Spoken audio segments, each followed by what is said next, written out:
கர்த்தருடைய பரிசுத்த நாமத்திற்கு மகிமை உண்டாவதாக. நீதிமொழிகள் 1:20. ஞானமானது வெளியே நின்று கூப்பிடுகிறது, வீதிகளில் சத்தமிடுகிறது. அது சந்தடியுள்ள தெருக்களின் சந்திலும் ஒளிமுக வாசலிலும் நின்று கூப்பிட்டு பட்டணத்தில் தன் வார்த்தைகளை வசனித்து சொல்லுகிறது. பேதைகளே, நீங்கள் பேதமையை விரும்புவதும், நிந்தனைக்காரரே நீங்கள் நிந்தனையில் பிரியப்படுவதும், மதியினரே நீங்கள் ஞானத்தை வெறுப்பதும் எதுவரைக்கும் இருக்கும்?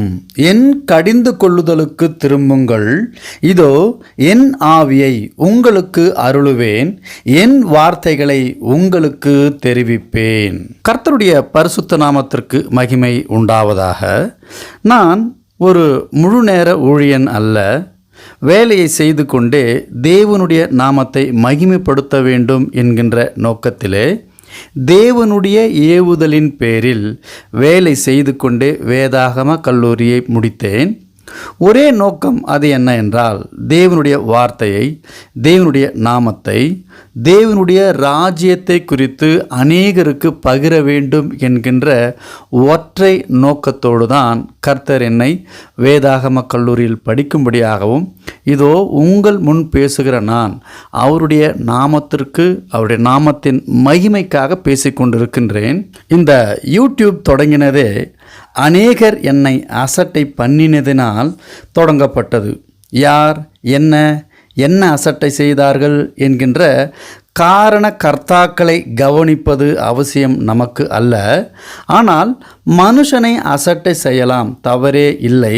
ஆனால் மனுஷன் தேவனுடைய வார்த்தையை கொண்டு வருகிறான் என்றால் கர்த்தருடைய வார்த்தையை நாம் அசட்டை செய்யாமல் இருப்பதுதான் ஞானம். நீதிமொழிகள் 1:20 ஞானமானது வெளியே நின்று கூப்பிடுகிறது, வீதிகளில் சத்தமிடுகிறது. அப்படி என்றால் மனுஷனால் தேவ வார்த்தையை கொண்டு வர முடியாது. ஆனால் தேவனால் மனுஷனை கொண்டு அவருடைய வார்த்தையை கொண்டு வர முடியும். ஒரு பேதையின் மூலமாக தேவனுடைய வார்த்தை வரலாம். ஒரு பைத்தியக்காரனின் வாயிலிருந்து கர்த்தருடைய வார்த்தை வரலாம். ஒளிபெருக்கி மூலமாக கர்த்தருடைய வார்த்தை வரலாம். கைப்பிரிதியில் தேவ வார்த்தை வீதிகளில் வீசப்பட்டு கிடக்கும். அந்த கைப்பிரிதியை படித்து மனம் திரும்புகிறவர்களும் உண்டு. அதைதான் வேதம் சொல்லுகிறது. ஞானமானது வெளியே நின்று கூப்பிடுகிறது, வீதிகளில் சத்தமிடுகிறது. மனுஷனின் முகத்தை வைத்து தேவ வார்த்தையை மதிப்பிடாதீர்கள்.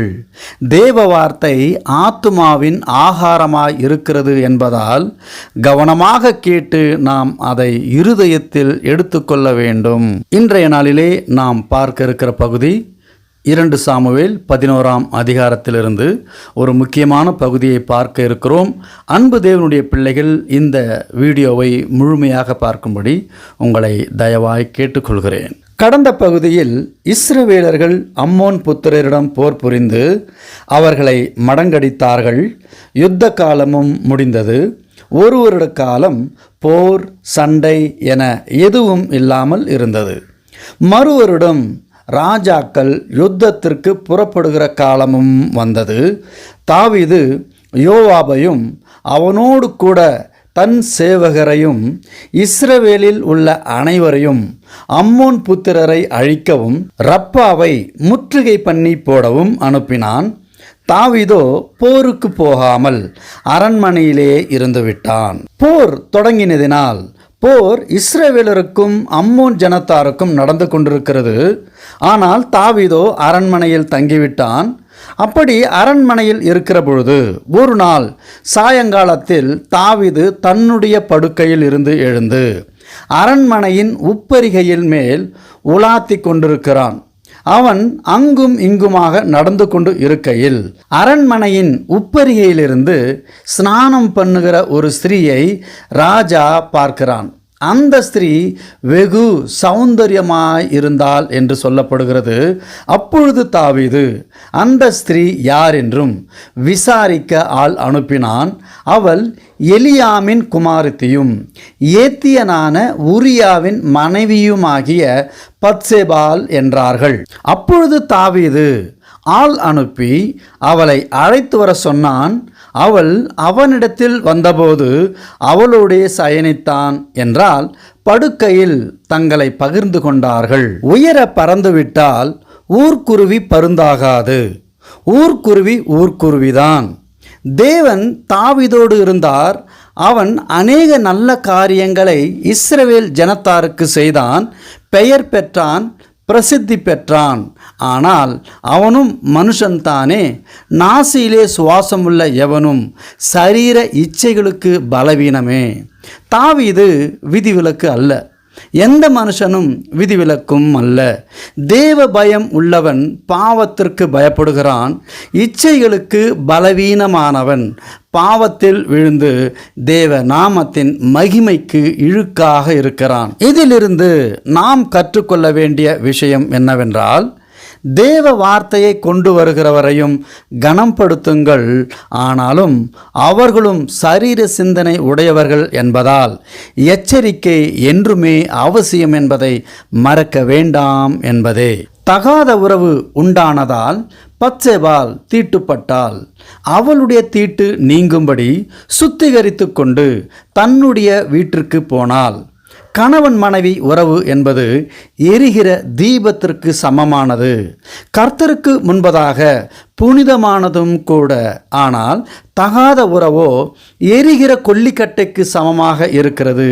தன்னையும் சுடும், தன்னை சார்ந்தவர்களையும் சுடும் என்றால் தகாத உறவில் பங்கடையும் மனுஷனும் சரி, தகாத உறவில் ஈடுபடும் மனுஷியானாலும் சரி, தன்னை மட்டும் அல்ல, தன்னை சார்ந்த எல்லோருடைய மன நிம்மதி முதல் குடும்ப மரியாதையையும் தலைமுறையை சீர்கெடுத்து நடுத்தெருவுக்கு குடும்பம் வந்து நிற்கிற காரணம் என்னவென்றால், முதலில் சரீர ஆசை, சரீர ஆசையால் உருவாகிற எண்ணம், பிறகு இச்சையில் பயணம் செய்து காமம் தலைக்கேறி படுக்கையில் பரிமாறி பாதாள கிணற்றில் பதுங்கி பாழாய் போகும் சரீரமும் விலையில்லாத ஆத்துமாவும்.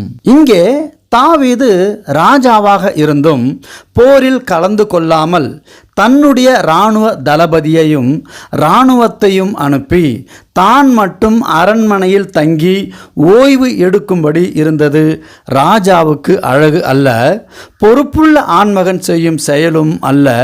அரண்மனையில் உப்பரிகையில் உலாத்தி கொண்டிருந்தான் என்றால் தனக்கான பொறுப்பை மறந்து செயல்படுகிறான் என்பது பொருள்படுகிறது. என்றால் குளிக்கிற ஒரு ஸ்திரீயை கண்டான். தன் கவனத்தை திருப்பி ராஜாவின் பொறுப்பையும் கடமையையும் உணர்ந்து தன்னுடைய சிந்தனையை மாற்றிக் கொண்டிருக்க வேண்டும். ஆனால் அந்த காரியத்தை தாவீது செய்யவில்லை. தாவீது ராஜா ஸ்நானம் பண்ணுகிற ஸ்திரீயை பார்த்தது விபத்து என்று விட்டிருந்தால் அவனுக்கு அன்று நலமாய் போயிருக்கும். ஆனால் தாவீதோ ஆள் அனுப்பி அவளை வரவழைத்து அவளோடு இசைந்ததுதான். ஆம், இன்று உலகில் தன்னுடைய பதவி, அதிகாரம், அதை துஷ்பிரயோகம் செய்து அடுத்தவனுடைய மனைவியானவளை தனக்கு பரிமாற படுக்கைக்கு அழைத்து அந்த குடும்பத்திற்கு செய்யும் அந்த பாதகம், அந்த பாவம் அவனை சும்மா விடாது மரணத்தையே வரவழைக்கும். ஆதியாகமம் 34 அதிகாரத்தில் தீனால் சீகேம் எனப்பட்டவனால் தீட்டுப்பட்டால் அதனால் வந்த பலன், சீகேம் தன் ஜனத்தாரிலுள்ள ஆண்களை கொன்று மரிப்பதற்கே சாதகமானது மட்டுமல்ல, அவனை சார்ந்தோரின் குழந்தைகளையும் ஸ்திரீகளையும் சிறைப்பிடித்து போகப்பட்டார்கள். தகாத உறவு தேவனுக்கு முன்பதாக மட்டும் பாவமாக இல்லாமல் நீசனான மனுஷனுடைய பார்வைக்கும் பெரும் பாதகமான செயலாக இருக்கிறது.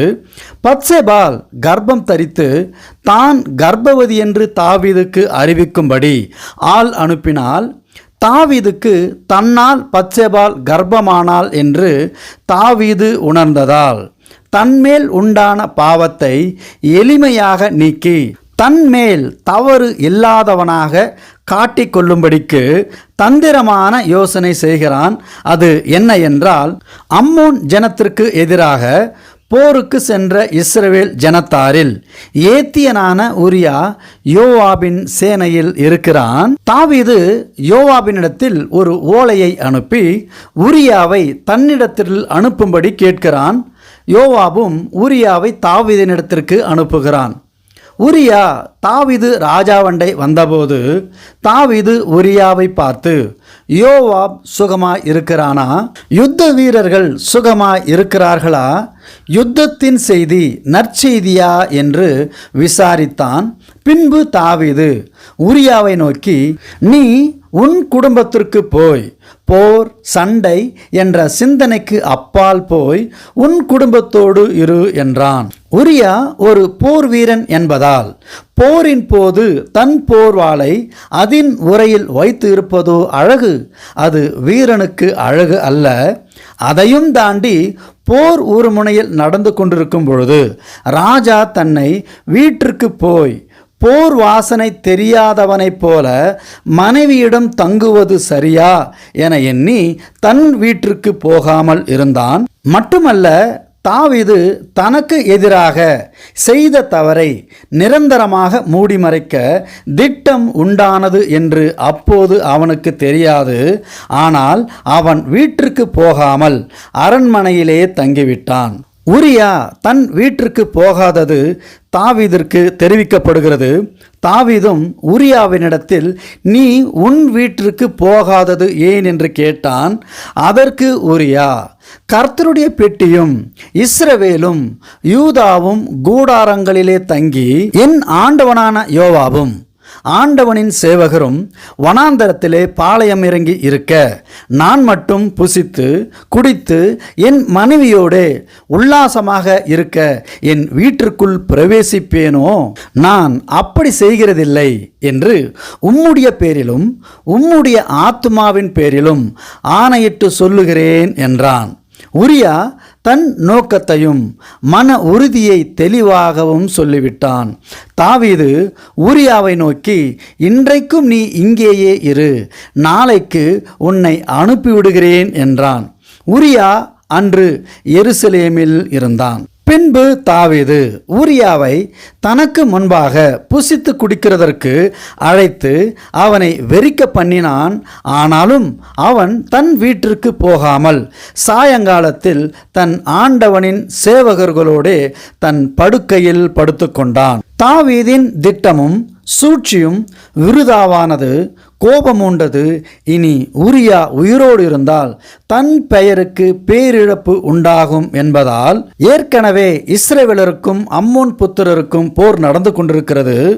போரோடு போராக சண்டையில் போர்க்களத்தில் உரியாவை முடித்துவிட வேண்டும் என்று திட்டம் தீட்டினான். தாவீது தான் செய்த பாவத்தை மறைத்து தப்பிக்க சகல திட்டத்தை தீட்டினான். கணவனுக்கு போதையை ஏற்றி அவன் மனைவியோடு வெறித்து இருக்கவும் திட்டம் தீட்டினான். இந்த செயல் ஆதியாகமம் 19ஆம் அதிகாரம் 33 நடந்த ஒரு அவலமான செயலுக்கு ஒப்பாக இருக்கிறது. இஸ்ரவேல் சேனையில் வீரனாக இருந்த உரியா தாவீதின் திட்டத்திற்கு துணை போகாததால் மறுநாள் காலையில் தாவீது யோவாபுக்கு ஒரு நிருபத்தை எழுதி உரியாவின் கையில் கொடுத்து அனுப்புகிறான். அந்த நிருபத்தில் என்ன எழுதியிருந்தது என்றால், மும்மரமாய் போர் நடக்கிற போர்க்களத்திலே நீங்கள் உரியாவை நிறுத்தி அவன் வெட்டுண்டு சாகும்படிக்கு அவனை அங்கே விட்டு நீங்கள் பின்வாங்குங்கள் என்று எழுதியிருந்தது. தாவீதின் வாசகத்திற்கு தகுந்தாற் போலவே யோவாப் பட்டணத்தை சூழ காவல் போட்டிருக்கையில் பராக்கிரமசாலிகள் இருக்கிறார்கள் என்று அறிந்து யோவாப் அந்த இடத்தில் உரியாவை நிறுத்துகிறான். அம்மோன் மனுஷர் புறப்பட்டு வந்து யோவாபோடே யுத்தம் பண்ணுகிற பொழுது தாவீதின் சேவகனாகிய ஜனத்தாரில் சிலர் மடிந்தார்கள். அவர்களோடு சேர்ந்து உரியாவும் செத்தான். இந்த செய்தி தாவீதிற்கு தெரிவிக்கப்படுகிறது. தாவீது உரியா செத்ததை குறித்து கவலைப்படவில்லை. ஆனால் அவனோடு வேறு சில வீரர்கள் செத்தது மிகுந்த கவலைக்கு ஆளாக்கியது. எப்படியெனில் யோவாப் தான் அனுப்புகிற ஆளை நோக்கி, நீ யுத்தத்தின் செய்திகளை எல்லாம் ராஜாவுக்கு சொல்லி தீர்க்கிற பொழுது ராஜாவுக்கு கோபம் எழும்பலாம். நீங்கள் பட்டணத்திற்கு இத்தனை அருகில் சென்று யுத்தம் பண்ண வேண்டியது என்ன? எதிரிகள் அலங்கத்தில் நின்று எய்வார்கள் என்று உங்களுக்கு தெரியாதா? நீங்கள் அலங்கத்திற்கு இத்தனை அருகில் போனது என்ன என்று உங்களோடே சொன்னால், அப்பொழுது நீ உம்முடைய சேவகனாகிய உரியா என்னும் ஏத்தியனும் செத்தான் என்று சொல் என்றான். அனுப்பின ஆள் போய் உட்பிரவேசித்து யோவாப் தன்னிடத்தில் சொல்லி அனுப்பின செய்திகளையெல்லாம் தாவீதுக்கு அறிவிக்கிறான். தாவீது பார்த்து, அந்த மனுஷர் கைமிஞ்சி அவர்கள் வெளியே எங்களுக்கு எதிராக புறப்பட்டு வந்தபோது நாங்கள் பட்டின வாசல் மட்டும் அவர்களை துரத்தினோம்.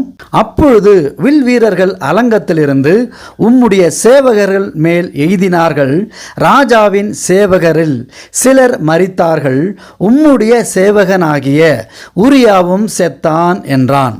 அப்பொழுது தாவீது அந்த மனுஷனை நோக்கி, நீ யோவாபினிடத்தில் போய் இந்த காரியத்தை குறித்து விசாரிக்க வேண்டாம். போர்க்களத்தில் இதுபோல் நடப்பது இயற்கையானது என்று சொல்வதைப் போல் சொல்லி, மட்டுமல்லாமல் யுத்தத்தை இன்னும் பலப்படுத்தி பட்டணத்தை இடித்து போடும்படி திடன் சொல் என்றான். தன்னுடைய புருஷனாகிய உரியா செத்தான் என்று பத்சேபால் கேள்விப்பட்ட போது அவள் தன் நாயகனுக்காக இழிவு கொண்டாடினாள். துக்க நாள் சென்ற பின்பு தாவீது அவளை அழைத்தனுப்பி தன் வீட்டிலே சேர்த்து கொண்டான். அவள் அவனுக்கு மனைவியாகி அவனுக்கு ஒரு குமாரனை பெற்றாள். தாவீது செய்த இந்த காரியம் கர்த்தரின் பார்வைக்கு பொல்லாததாய் இருந்தது. தாவீதினிடத்தில் இருந்த பொல்லாத கிரியைகள் என்ன என்றால், மாம்சத்திற்கான ஆசை, இச்சை, காமம். மாற்றான் மனைவியின் மீது ஆசை. ஆசையோடு இருந்தான் என்பதையும் தாண்டி அடைய நினைத்தது, அடைந்ததும் இன்றி அவள் கணவனை வெறி கொள்ள செய்தும் மதுவை அருந்த வைத்து அவனை பலவீனப்படுத்தவும் செய்தான். மாற்றானை தன் தப்பிதம் மறைக்க முயற்சி தோல்வியோடு முடிந்ததால் போரோடு போராக போரில் மாண்டவனாக காண்பிக்க போரை பலப்படுத்தி அவனை கொல்லவும் சூது செய்தான். கொன்ற பின் மாற்றான் மனைவியை தன்னோடு சேர்த்து கொண்டான். பொல்லாத குணத்திற்கு இடம் கொடுத்தால் ஒரு நாள் பெயர் அல்ல உயிர் பூமியில் இல்லாமல் வேறறுந்த கொடி காய்ந்தே காணாமல் போவது போல் சரீர இச்சைக்காக செய்யும் எந்த காரியமும், குறிப்பாக திருமணம் முடிந்தும் தன் கணவனை மனைவியை விட்டு வேறு பெண்களுடன் வேறு ஆண்களுடன் உறவு கொள்ளும் எந்த குடும்பமும் நெறி கெட்டு கதி கெட்டு வாழ்ந்த இடம் எங்கே என்று தெரியாத விதமாக அற்றே போகிறது. உயரமாக பறந்தால் ஊர்க்குருவி பருந்தாகாது. ஊர்க்குருவி ஊர்க்குருவிதான். தேவ வார்த்தையை பேசுகிறவன் தேவனாக முடியாது.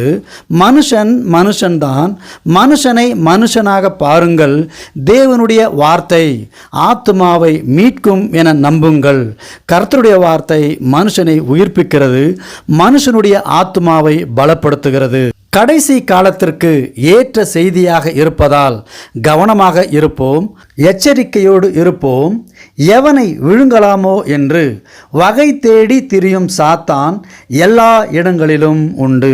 2 சாமுவேல் புத்தகத்தின் தொடர்ச்சியை அடுத்த பதிவில் பார்ப்போம். அன்பு தேவனுடைய பிள்ளைகள், நம்முடைய சேனலோடு இணைந்திருங்கள். முதல் முறை பார்ப்பீர்களானால் சேனலை சப்ஸ்கிரைப் செய்து கொள்ளுங்கள், பெல் பட்டனையும் அழைத்துக் கொள்ளுங்கள். கர்த்தர் நம்மோடு இருந்து நம்மை ஆசீர்வதித்து வழி நடத்துவாராக. ஆமேன்.